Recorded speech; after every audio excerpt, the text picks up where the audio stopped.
انسان کی سب سے بڑی جنگ، آزمائش اور امتحان اس کا نفس ہے، جس کی ڈرائیونگ سیٹ پر شیطان بیٹھا ہے اور سر سبز و شاداب خواب دکھا کر انسان کی باطنی آنکھ کی بینائی چھین لیتا ہے، اور جب آنکھ کھلتی ہے تو بہت دیر ہو چکی ہوتی ہے۔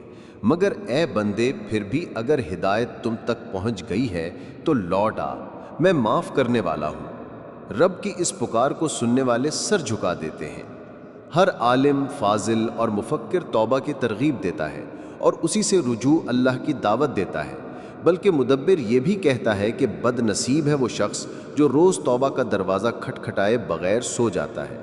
یہ سب کو معلوم ہے کہ انسان خطا کا پتلا ہے، روز غلطیاں کرتا ہے اور اپنے مالک حقیقی کے سامنے ہاتھ باندھ کر کھڑا ہو جاتا ہے، سجدے میں گر جاتا ہے اور اس سے معافی مانگتا ہے۔ انبیاء کرام اور ہمارے پیارے نبی صلی اللہ علیہ وسلم جب عبادت کے لیے کھڑے ہوتے تو قیام، رکوع اور سجود میں امت کی خطاؤں کی معافی مانگتے، اور صحابہ ازواج مطہرات پوچھتیں کہ حضور آپ کیوں اتنی مشقت فرماتے ہیں؟ تو آپ کا جواب ہوتا کہ کیا میں اپنے رب کا شکر گزار بندہ نہ بنوں؟ پھر میری اور آپ کی حیثیت کیا رہ جاتی ہے؟ لیکن سب سے پہلے توبہ کی فزیکل فارم کیا ہوتی ہے، اس کو سمجھنے کی ضرورت ہے۔ توبہ اس عمل کو کہتے ہیں جو کسی غلطی، گناہ کی انجام دہی کے بعد دوڑ کر اپنے رب کے حضور حاضر ہو کر عاجزی اور انکساری سے معافی مانگنے اور پھر ایسی غلطی اور گناہ دوبارہ نہ کرنے کا عہد ہے۔ پھر معافی بھی ملتی ہے اور اس عہد کی پاسداری کی کوشش میں بندے کی محنت اور وفا اللہ کا محبوب بنا دیتی ہے۔ مگر صرف توبہ کی امید سے جان بوجھ کر گناہ کرتے رہنا بے وفائی ہے۔ اس لیے شاعر نے خوبصورت انداز میں اس کی عکاسی کی تھی کہ وفاداری بشرط استواری اصل ایمان ہے، میرے بت خانے میں تو کعبے میں گاڑو برہمن کو۔ وفاداری اور وہ بھی اپنے رب سے ایک بے مثال کام ہے۔ مثلا دیکھیں، شراب کی ممانعت کا حکم آیا تو ہاتھوں میں اٹھائے ہوئے پیالے ٹوٹ گئے۔ انسان اس کے باوجود غلطیوں کا خوگر ہے، مگر معافی اور توبہ کا دروازہ کھلا رہتا ہے، چونکہ معافی مانگنا اور مانگنے والے کو عطا کرنا رب کا پسندیدہ عمل ہے۔ سابق وزیر اعظم پاکستان ظفر اللہ خان جمالی سادہ سے بندے ہیں۔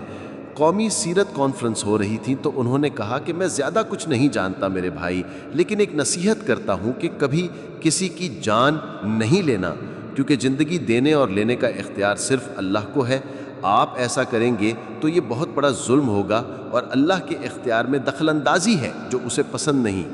دوسرا، کسی کی عزت نہیں چھنانا، کیونکہ عزت و آبرو کا احترام اور جان کی حرمت کعبے سے بھی زیادہ رکھی گئی، اور حضور صلی اللہ علیہ وسلم نے آخری خطبہ میں بڑی وضاحت کے ساتھ انسانی جان اور عزت کی حفاظت کا درس دیا۔ پھر جمالی صاحب گویا ہوئے کہ کسی کا رزق نہیں چھیننا، کیونکہ رزاق اللہ کی ذات مبارکہ ہے۔ یہ وہ بڑے گناہ ہیں جن کی معافی کا پیمانہ براہ راست انسانیت کے ساتھ جڑا ہے۔ اللہ تعالیٰ نے شرک کو ظلم عظیم کہا ہے۔ اس کی ذات مبارکہ میں کسی کو شریک کرنا بھی بڑا گناہ ہے، تاہم شرک چھوڑ کر اللہ کی وحدانیت کا دل و زبان سے اقرار کرنا معافی کا باعث ہے۔ والدین کے ساتھ بدسلوکی، حسد، بغض، کینہ، عہد کا توڑنا، سر عام شاعر اسلام کا مذاق اڑانا، جھگڑا فساد کا باعث بننا، ناپ تول میں کمی، سود لینا اور حقوق انسانی کو پامال کرنا بھی بڑے گناہ ہیں۔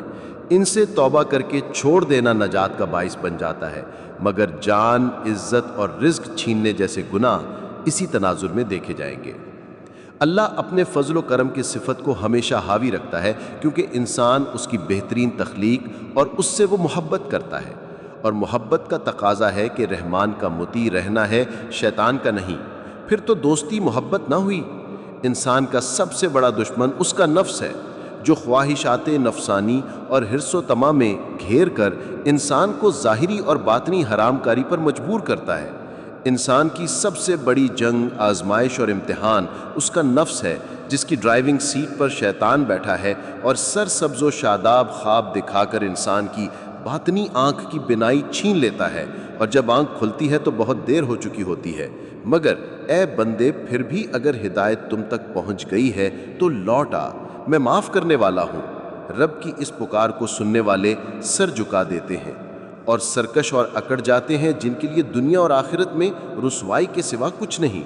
اللہ نہ کرے کہ ہم رسوا ہونے والوں میں سے ہوں۔ بس اپنے رب سے عہد باندھنے اور اس کی استقامت کے لیے کوشاں رہنے کا نام توبہ کی اصل ہے، اس لیے پہلے توبہ اور پھر وفاداری۔ سفر کٹھن لیکن منزل عظیم ہے، کیونکہ رب العالمین بہت عظیم اور اس کی نادر و بے مثال تخلیق انسان بھی عظیم ہے۔